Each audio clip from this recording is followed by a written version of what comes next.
bienvenue dans notre premier café VAE de l'année 2026. Je suis ravie de vous accueillir et donc nous sommes ensemble pour 1 heure sur ce café VAE. Je vous rappelle le format, nous aurons 45 minutes de présentation sur notre thématique et ensuite 15 minutes de questions-réponses. Vous pouvez d'ailleurs utiliser le chat pour poser vos questions. Donc, la thématique que l'on a choisie pour ce café VAE porte sur 2 projets portés par le GIP Viapro qui sont axés sur l'insertion professionnelle durable des personnes étrangères sur le marché de l'emploi français. Pour ce faire, je suis accompagnée donc, sur ce café par Stéphane Guénézan et Sophie Pietrusca. Donc, je me présente, Stéphanie Chapman, je suis responsable du DAVA de Lille. Donc, le dispositif académique de validation des acquis. Nous avons 2 missions au niveau du DAVA. La première est notre mission de certificateur, puisque nous notifions les recevabilités pour les diplômes du ministère de l'Éducation nationale, donc du CAP au BTS, et sur les diplômes co-signés.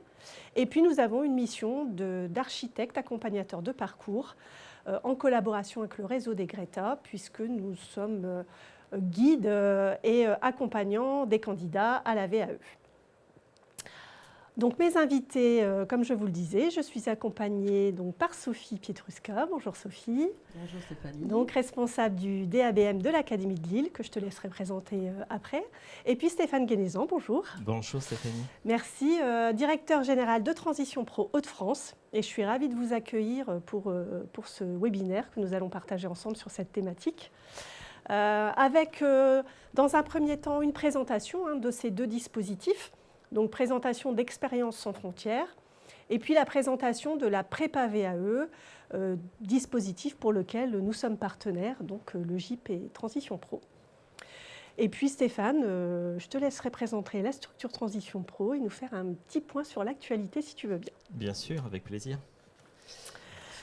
Donc, sur la présentation des structures, je vais vous présenter le GIP Viapro, donc le GIP de Lille, devenu Viapro depuis peu.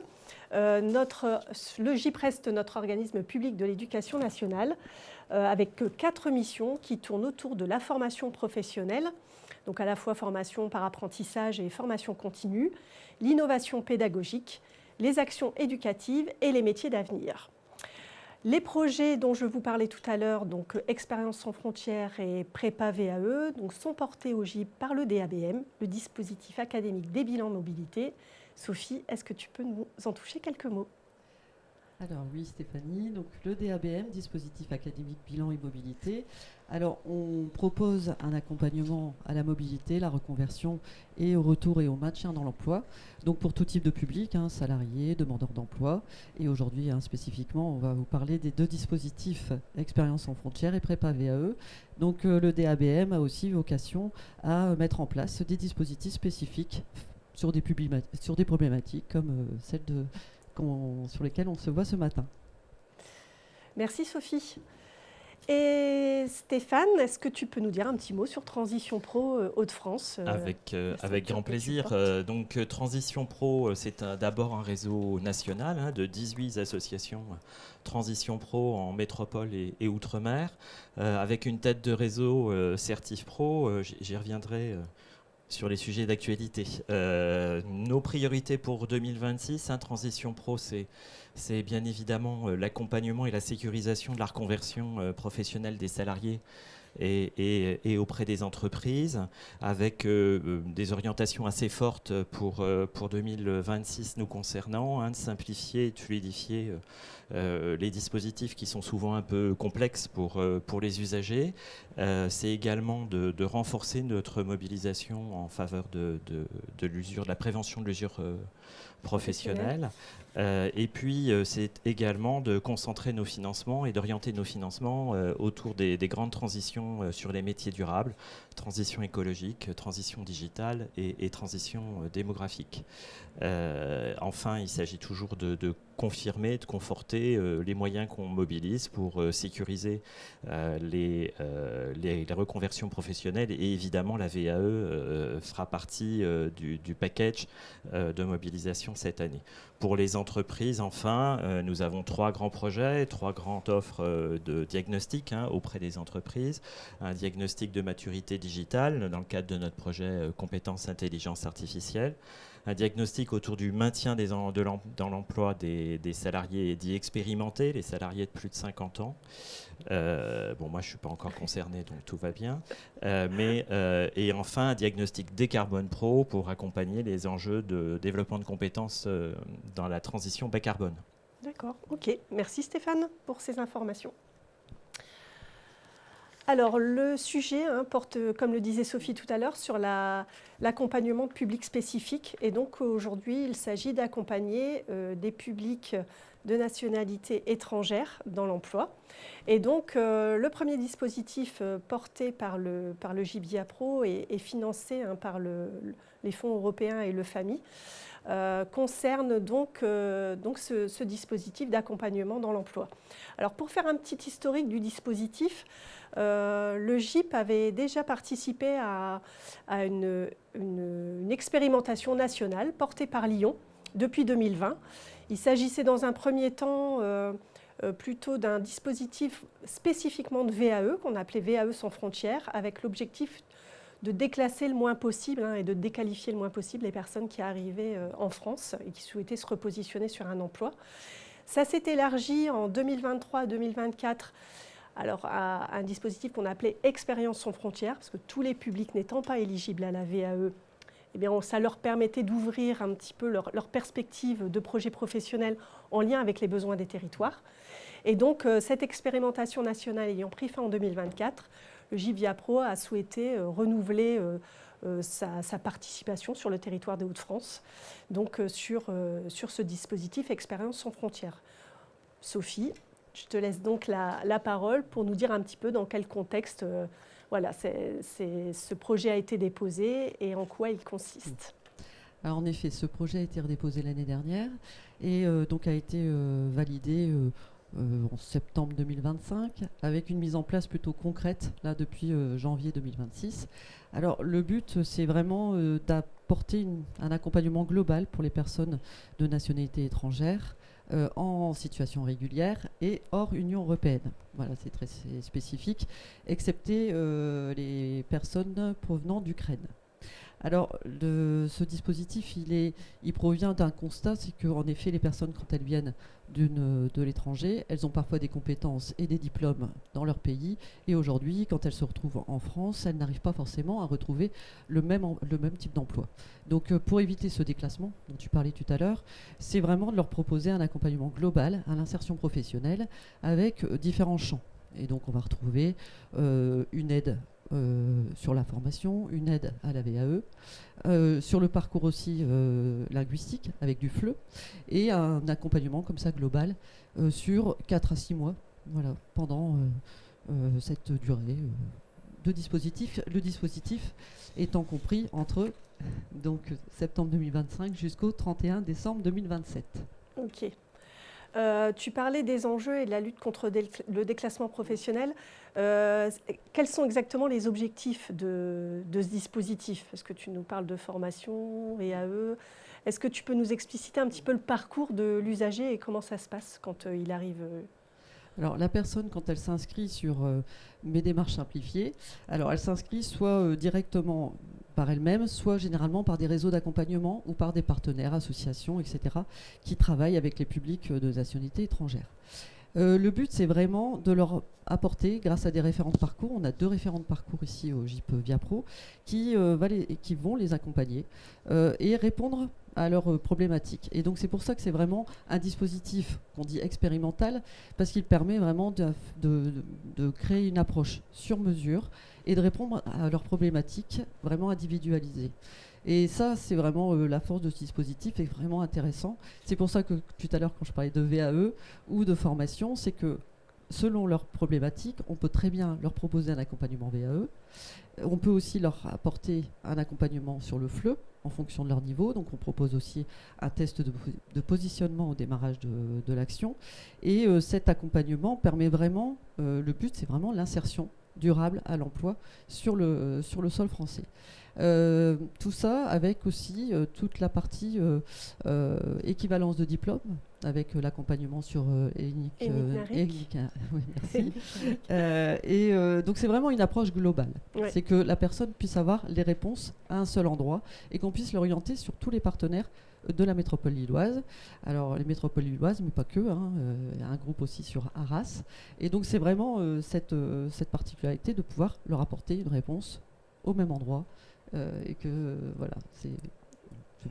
D'accord, donc tu disais que ce dispositif Oui. avait démarré là en Oui, janvier 2026. en janvier, tout à fait. Vous avez accueilli déjà sensiblement à peu près combien de personnes? Enfin, Alors, il y a des on est- réunions d'infos, oui. comment ça se... Les réunions d'information ont commencé déjà sur la fin 2025.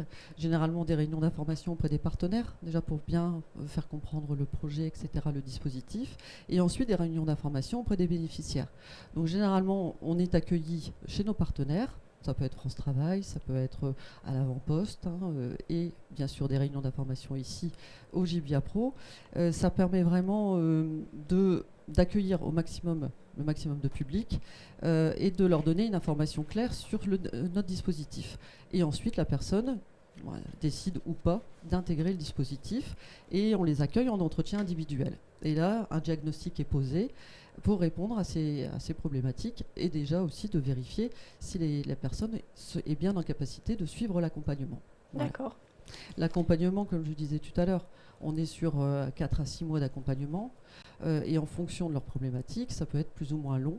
Voilà, la visée étant l'emploi, parfois des personnes arrêtent Oui. en cours pour un emploi et parfois peuvent revenir aussi après. Oui, l'idée, c'est vraiment de les accompagner jusqu'à ce qu'il y ait une solution. Oui, une solution qui réponde à leurs souhaits. Ok, merci Sophie. Surtout, n'hésitez pas si vous avez des questions sur ce dispositif. Je le disais en préambule, mais n'hésitez pas à utiliser le chat. Et donc, le deuxième dispositif qui finalement vient en complémentarité d'Expérience sans frontières, Prépa VAE, les compétences en évidence, donc porté par le Gibia Pro, financé par la DRETS, en partenariat avec Transition Pro de France. Là, pareil, Sophie, est-ce que tu peux nous en toucher quelques mots? Oui. Alors, Prépa VAE, en effet, un appel à projet auquel le GIP a répondu courant 2025, en octobre, sur un appel à projet DRETS. Donc là, c'est vraiment, on est très en amont de l'accompagnement VAE, on est sur une préfaisabilité avant donc l'accompagnement VAE. Le but, c'est vraiment l'objectif, c'est de proposer aux personnes donc, étrangères, et là, on est sur toute personne étrangère, il n'y a pas de catégorisation par rapport à des pays hors Union européenne. Là, c'est tout. Nationalité étrangère, en situation régulière. En situation régulière, tout à fait. Précisons-le. On le précise. En effet. Et là, c'est vraiment l'objectif, c'est de vérifier la pertinence ou pas d'un parcours et d'un accompagnement VAE ultérieur. Donc, les personnes, elles vont être reçues en entretien individuel et aussi en collectif pour vraiment vérifier que la personne est en capacité de suivre un accompagnement VAE du début jusqu'à la fin. Oui. Donc généralement, de constituer un dossier et de passer devant un jury. Oui. Donc vraiment, c'est cette vérification-là. Et on propose, avec un parcours qui dure en moyenne de 6 à 12 heures, en fonction des besoins, de vérifier déjà que les personnes aient le niveau de compétence en langue suffisante, qu'elle n'ait pas de problématiques numériques aussi, parce que France VAE, etc., nécessite quand même de pouvoir aller sur une plateforme Internet, etc., et aussi de déposer un dossier sur un format numérique. Donc c'est vraiment de repérer tous ces freins et aussi d'accompagner les publics en fonction des freins repérés et de les orienter vers les partenaires qui vont bien sur le secteur. On est sur aussi la métropole lilloise et Arras et susceptiblement Boulogne-sur-Mer. Ok. Voilà. Donc on est bien sur le diagnostic d'opportunité. D'opportunité, tout à fait. Voilà, de pouvoir continuer suite à cette prépa VAE. On acte par un plan d'action que la VAE est une possibilité de dispositif à mobiliser pour que la personne puisse obtenir une certification, ou alors on constate que ce n'est pas forcément la bonne modalité, et auquel cas elle est orientée sur un autre dispositif plus adapté. Oui. Est-ce que tu peux du coup nous présenter les étapes du parcours? Alors tout à fait. Alors on est sur un démarrage depuis le 1er décembre jusqu'au 31 décembre 2026. Donc ça dure un an, c'est assez court. Mais donc c'est pour ça qu'on a déjà commencé une information sur les réseaux sociaux. Alors peut-être que certains d'entre vous l'ont vu passer sur la prépa VAE pour informer les publics, informer les partenaires sur ce nouveau dispositif. Parce qu'en clair, là, on est vraiment sur un nouveau dispositif sur la métropole. Donc réunion d'information collective auprès des partenaires et auprès du public. Et pour les publics, c'est de pouvoir s'assurer qu'ils aient bien compris la prestation et qu'ils sont intéressés et motivés par cette démarche. Ensuite, un conseiller les reçoit en entretien individuel pour étudier son parcours professionnel. C'est vraiment une première étape. C'est vraiment le parcours professionnel, le parcours personnel, voir un peu les missions, les activités qu'ils ont pu mener à l'étranger ou parfois aussi en France, et de pouvoir déjà identifier sur ces missions quel type de certification il peut prétendre. Oui. Ces personnes sont donc après aussi reçues sur un atelier collectif pour là vérifier par des tests, tests de positionnement en numérique et en langue. Ça nous permet, nous, de dire à la personne, actuellement, en effet, vous avez le niveau suffisant pour pouvoir suivre un accompagnement VAE. Si ce n'est pas le cas, c'est de pouvoir l'orienter vers les dispositifs qui vont bien pour pouvoir suivre un parcours en FLE, généralement en français et langue étrangère. Oui, parce qu'on rappelle quand même que la VAE, alors quand on intègre après une démarche de VAE, il faut quand même savoir mobiliser la plateforme France VAE. Et puis ensuite, la rédaction du livret, la présentation au jury. Ça nécessite quand même d'avoir un minimum de compétences écrites et orales. Et donc ce diagnostic est fait aussi préalablement par tes équipes, Sophie. Tout à fait. Et c'est vraiment aussi rassurant pour la personne. Enfin, moi, je trouve que c'est toujours de garantir, de dire, vous êtes aujourd'hui, c'est possible, ou alors peut-être que ça sera possible, mais dans un second temps. Voilà, c'est pas non plus de fermer la porte aux personnes. C'est vraiment de leur dire, c'est pas le moment. De leur donner le bon timing. Le bon timing. Donc suite à ce diagnostic individuel, où là, on a le niveau de compétence en langue, on a le niveau de compétence numérique, on a l'expérience enseignement professionnel qui est là acquise par les personnes, et le conseiller VAE va pouvoir l'accompagner sur le choix de la certification. Et donc là, c'est vraiment le cœur, on va dire, du dispositif prépa VAE, c'est vraiment de cerner quelle certification correspond le mieux au parcours de la personne. Au parcours, à ses compétences, à ses capacités à pouvoir engager la démarche. Voilà. Donc bien sûr, après la rédaction d'un plan de faisabilité individuel où est notée la certification qui est visée par la personne, et ou une orientation vers d'autres dispositifs qu'on peut trouver dans le droit commun. Par exemple, les parcours s'engager vers l'emploi, si c'est un accompagnement global qui est nécessaire sur l'orientation professionnelle, ou d'autres dispositifs dans d'autres organismes de formation pour le FLE, pour les compétences numériques, je pense au Cléa numérique ou PIX, tous les dispositifs qui peuvent exister et que les personnes peuvent mobiliser sur le droit commun.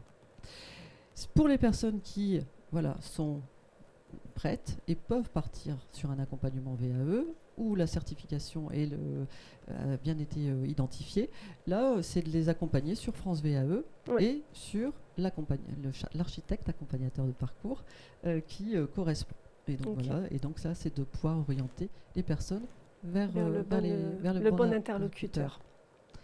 Alors effectivement, tu parlais des publics, droit commun. Dans ces dispositifs, on accueille tout public, tout statut, donc demandeurs d'emploi, mais on a aussi des salariés. Bien sûr. Et la transition. Et la transition pro.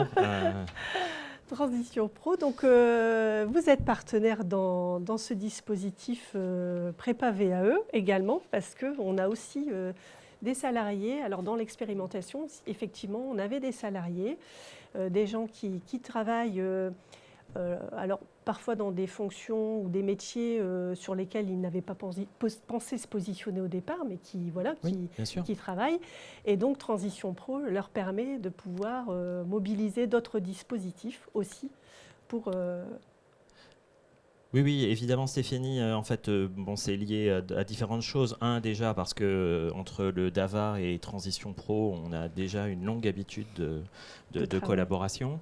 Et parce qu'effectivement, l'intérêt de pouvoir accompagner les salariés également, bien évidemment, d'origine étrangère en situation régulière sur l'ensemble des moyens qui sont ouverts pour permettre de financer la VAE, nous semblait logique. Dans ce partenariat. Et donc c'est bien dans cet esprit qu'on s'est associé à votre démarche, à votre réponse à la DRETS, pour pouvoir apporter nos services, et probablement assez marginalement, hein, puisque le plus gros effectif sans doute que vous allez mobiliser concernera des demandeurs d'emploi, mais marginalement, si des candidats ont la chance d'avoir eu des expériences professionnelles sur le territoire national, eh bien ils pourront solliciter le concours de Transition Pro pour venir participer au financement de l'accompagnement de la VAE. Alors, on est dans un contexte un peu nouveau, hein, vous le savez, Transition Pro, à la faveur du Covid et des différentes discussions des partenaires sociaux, a financé la VAE depuis sa création en 2020 de façon intermittente, on va dire, mais la dernière loi là, du 24 octobre 2025 qui transpose l'accord national interpro du 25 juin 2025 vient de officialiser dans la loi que Transition Pro pourra participer au financement de l'accompagnement VAE, et on attend très prochainement le décret d'application qui devrait reconduire le forfait d'intervention à hauteur de 2 000 €. Et encore une fois, on attend le décret dans les prochains jours. Mais donc, dans ce contexte, à la 4e étape, hein, quand on reprend un peu le déroulé présenté, à la 4e étape, quand il s'agira de s'inscrire sur France VAE pour pouvoir mobiliser un architecte accompagnateur de parcours, pouvoir aussi envisager la mobilisation du financement, du CPF, mais aussi du complément possible par Transition Pro pour les salariés. Et c'est bien dans cet esprit qu'on a noué ce partenariat avec vous, pour réellement, dans cet esprit qui est le vôtre, hein, d'accompagner tout public et de mobiliser l'offre adaptée de façon personnalisée, et ne pas exclure potentiellement un candidat qui pourrait avoir toutes les qualités requises pour bénéficier d'un accompagnement avec prépa VAE, mais qui, du fait de son statut salarié, ne pourrait pas rentrer et être accompagné convenablement. Alors du coup, est-ce que tu peux également nous présenter les différents dispositifs de Transition Pro? Parce qu'effectivement, comme le disait Sophie tout à l'heure, dans Expérience sans frontières, on a des personnes qui sont salariées et qui ne maîtrisent pas forcément toutes les possibilités qui peuvent être mobilisées dans le cadre de la boîte à outils Transition Pro. Oui, notre boîte à outils, alors je ne vais pas nécessairement rentrer dans un détail extrêmement exhaustif sur les dispositifs. Rassurez-vous, on accompagne à peu près 5000 salariés chaque année sur nos agences de Transition Pro à Lille, Arras et Amiens. Nos dispositifs, alors en plus ils ont évolué, mais pour 2026 et résultant d'ailleurs de l'accord national interpro sur les transitions reconversion professionnelle, qui a confirmé pour les salariés le projet de transition professionnelle. Évidemment, le dispositif assez central chez nous, c'est le projet de transition professionnelle. On a le dispositif d'émission reconversion, le dispositif démissionnaire, la VAE, et puis le PUR, le dispositif prévention usure reconversion, et le FIPU, j'y reviendrai. Le projet de transition professionnelle, c'est assez simple.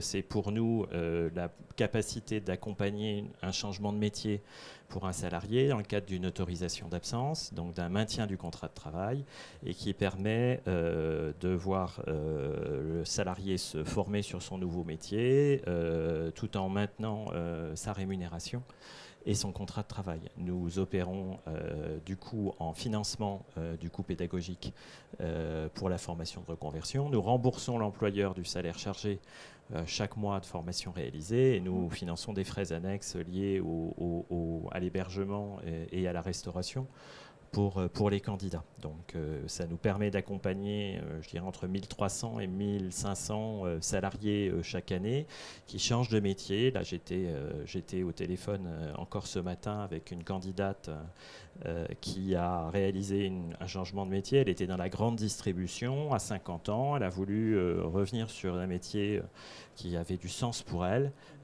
qui est le métier d'aide-soignante.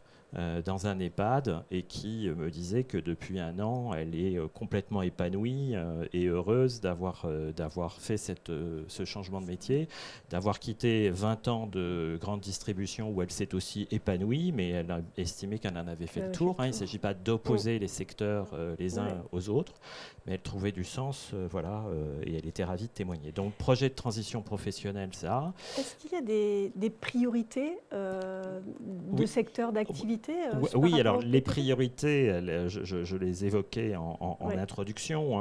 Les partenaires sociaux, puisque nous sommes un organisme paritaire, les organismes paritaires, donc les organisations patronales comme les organisations syndicales, se sont entendus pour prioriser nos financements en faveur des métiers de reconversion qui servent les grandes transitions.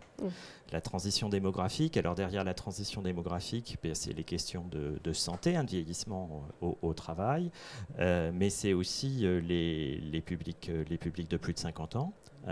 Donc ça, c'est les priorités sur les transitions démographiques. Transition digitale, c'est tout ce qui touche autour des métiers de la data, de la cybersécurité ou de l'intelligence artificielle, où là aussi, compte tenu des évolutions de métiers, des besoins de l'économie régionale, les partenaires sociaux veulent privilégier les reconversions dans ces secteurs. Et puis enfin, ce sont les transitions liées à la transition écologique, la transition bas carbone, comment on diminue notre dépendance au pétrole, clairement, et au gaz, et comment on favorise les reconversions pour des métiers qui servent la transition écologique bas carbone. Alors concrètement, dans le bâtiment, c'est les métiers de thermiciens, c'est aussi les métiers dans l'industrie de qualité, sécurité, environnement. Et donc, c'est aussi dans ces métiers qu'on priorise. Ce qui ne veut pas dire qu'un projet individuel très particulier, enfin, j'ai le souvenir d'un luthier qu'on a financé dans le Domarois, ne trouvera pas de possible financement à Transition Pro. Mais globalement, même si on a des priorités, on examine tous les projets, et tous les projets sont examinés et décidés localement dans 5 commissions au niveau de la région.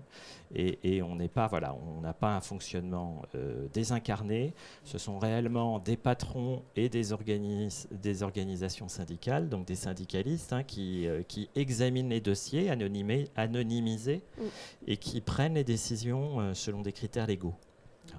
Voilà sur le projet de transition professionnelle. Le dispositif démissionnaire, je vais aller peut-être un peu plus vite, mais le dispositif démission reconversion, celui-là, il permet à un salarié de démissionner et de pouvoir prétendre à ses allocations de chômage quand il y a droit.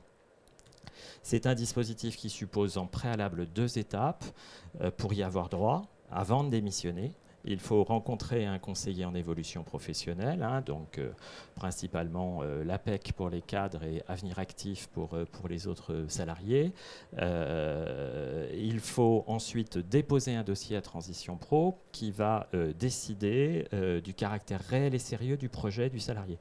Il ne s'agit pas d'être salarié et de viser 2 ans de vacances sous statut indemnisé. Il s'agit, et c'est bien le rôle de Transition Pro, de vérifier que la démarche du salarié elle est réelle et sérieuse. Et c'est une démarche qui consiste en quoi ?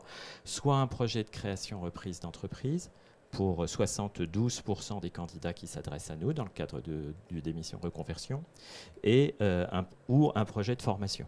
Et donc, le dossier est examiné. Voilà. Ce dispositif, c'est pareil, on est à peu près, alors on est sur 1800 à 2000 saisines par an, et on est à, je crois, quelque chose comme 90% d'acceptation sur le dossier. Sur les dossiers, donc, ce sont des dossiers sérieux parce que il a été travaillé avec un CEP en amont. En amont. Et est-ce qu'on mobilise ce dispositif une fois qu'on a démissionné ou est-ce que c'est en amont ou... Non, comme je le disais, effectivement, c'est bien en amont. D'accord. Parce que c'est pas une fois qu'on a démissionné qu'on vient. parce qu'on vient que vous parce voir. que pour aller ensuite se présenter à France Travail et pour pouvoir obtenir ces allocations de chômage, il faut être titulaire du document. L'attestation de caractère réel et sérieux délivrée par Transition Pro. Donc sans ce sésame, le salarié démissionnaire ne pourra pas prétendre à ces allocations de chômage s'il y a droit.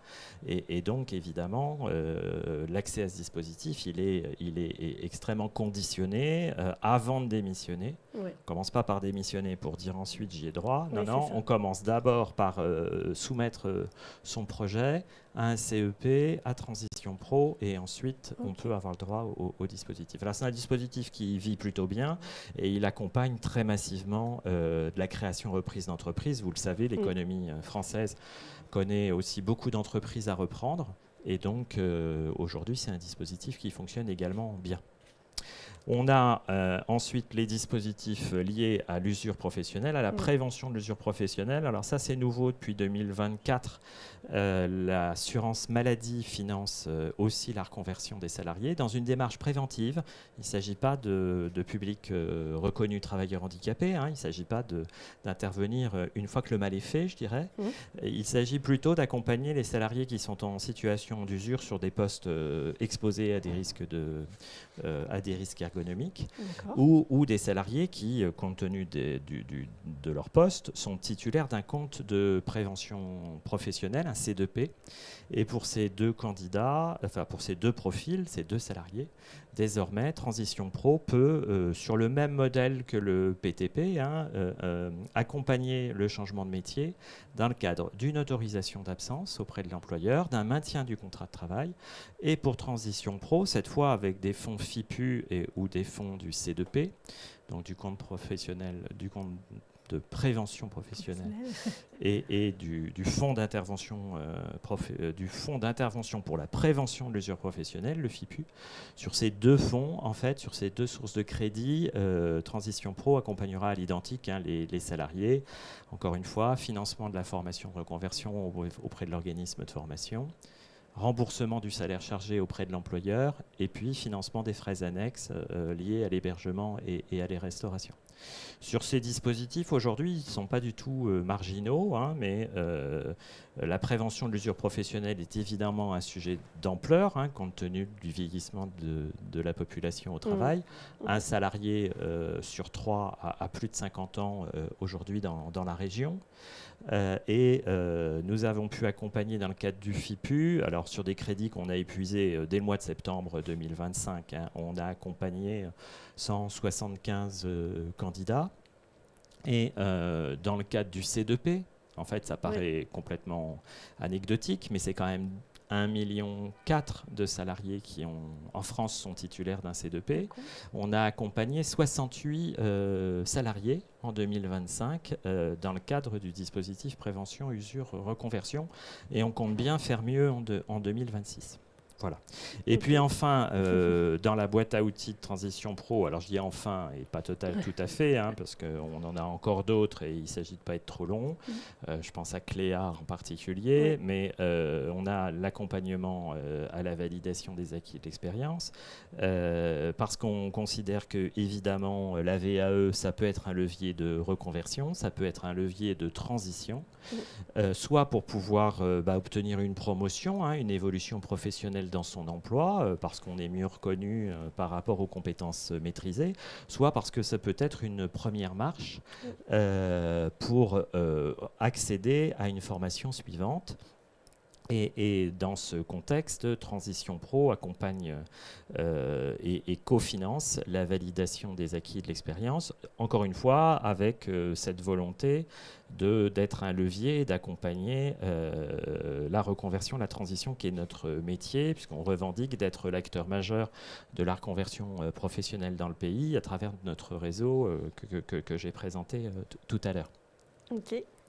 Alors, le petit focus, du coup, tu le disais tout à l'heure, Stéphane, dans Prépa VAE, c'est effectivement le rôle de Transition Pro de nous accompagner sur des financements possibles pour, à la marge, effectivement, les publics qui qui interviendront dans Prépa VAE.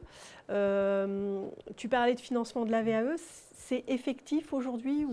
Non, Voilà. ça va être probablement effectif le mois prochain. En fait, hein. On attend de pied ferme, en tout cas de pied ferme, les partenaires sociaux attendent de pied ferme la transposition de la loi, hein, et de leur accord national interpro. On nous promet le décret pour ce mois-ci. Alors, nous sommes quand même bien avancés dans le mois de février. On peut penser que ça sera opérationnel en mars, mais je reviendrai évidemment auprès de vous dès la parution du sujet. Je le disais, hein, on interviendra possiblement dans le cadre d'un forfait de 2 000 €, et vous comprenez bien que pour nous, c'est une reconversion à coût très modéré, à comparer à un PTP où on paye la formation, le remboursement du salaire et les frais annexes. En moyenne, hein, un PTP, c'est 27 300 €. Voilà, bon, je rappelle, hein, pendant ce temps-là, le salarié il continue à payer ses impôts, hein, il continue à rembourser son crédit et nourrir sa famille. Et tout ça, il change de métier sans aller peser sur les comptes publics du chômage ou de la retraite. Voilà, mais pour nous, la VAE, c'est évidemment un moyen aussi de faire du volume, hein, et de servir un nombre plus grand de salariés de notre pays, et les besoins sont immenses. Merci pour vos interventions, vos éclairages. Je voulais juste vous indiquer par rapport au projet, hein, donc Sophie nous a présenté Expérience sans frontières et donc Prépa VAE. Vous avez les contacts, les contacts du projet, Caroline Verolman qui est chef de projet, et Amandine Bertin, qui est la chargée de suivi. Donc vous pouvez les contacter par mail, et notamment sur la boîte générique prépavae@ac-lille.fr. Voilà, on en a fini avec notre présentation. On passe un petit temps sur les questions s'il y en a, peut-être. Alors, nous allons regarder. Alors, différentes questions. Concernant le dispositif Expérience sans frontières, les personnes sous protection temporaire, donc Ukraine, ne sont pas concernées. Est-ce bien cela? Oui, on va peut-être refaire un petit focus sur les publics. Sur les publics. Alors, pour Expérience sans frontières, c'est donc bien tout public de nationalité étrangère hors Union européenne et ukrainien. Donc, pour répondre à la première question, les Ukrainiens sont concernés et peuvent intégrer le dispositif Expérience sans frontières. Et Prépa VAE, c'est toute nationalité. Concernant Prépa VAE, est-ce valable pour un demandeur d'asile? Pour moi, s'il est en situation régulière, c'est toujours pareil. On a tout un système de vérification en amont. Et donc, on intègre les personnes qu'après vérification de l'ensemble des données. Pour moi, demandeur d'asile, si je ne dis pas de bêtises, c'est bien dans les catégories de personnes de nationalité étrangère et qui ont fait une demande une demande d'asile, oui, effectivement, une demande d'asile. Et par définition, comme ils sont dans le cadre d'une procédure de demande d'asile, ils sont identifiés et donc en situation régulière.